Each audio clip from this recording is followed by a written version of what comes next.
आज इंदिरानगर MEL परिसरातील झरपट नाल्याच्या साफसफाईबाबत स्थानिक नेतृत्वाने चंद्रपूर महानगरपालिका आयुक्तांना एक निवेदन सादर केले। येत्या पावसाळ्यापूर्वी तात्काळ कार्यवाही करण्याची मागणी या निवेदनात करण्यात आली आहे। निवेदनानुसार इंदिरानगर MEL परिसरातील झरपट नाल्यामध्ये मोठ्या प्रमाणात कचरा साचला असून नाल्यावरील पुलाच्या दरीत हा कचरा अडकून राहतो। अनेक लहान नाल्या या मुख्य नाल्याला जोडल्या गेल्याने पावसाळ्यात पाण्याचा दाब वाढून वार्डामध्ये आणि घरांमध्ये नाल्याचे पाणी शिरण्याची शक्यता आहे।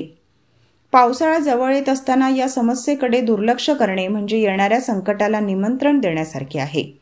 आम्ही यापूर्वीही अनेकदा या समस्येबाबत तक्रारी केल्या आहेत, परंतु अद्याप कोणतीही कार्यवाही झालेली नाही, असे शहर संघटन मंत्री संतोष बोपचे यांनी सांगितले।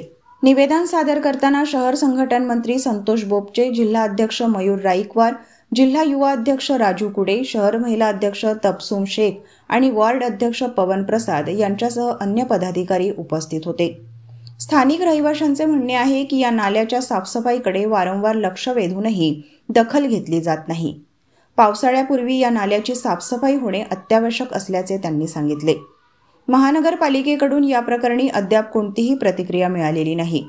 मात्र स्थानिक नेतृत्वाने लवकरच कार्यवाही न झाल्यास तीव्र आंदोलन करण्याचा इशारा दिला आहे।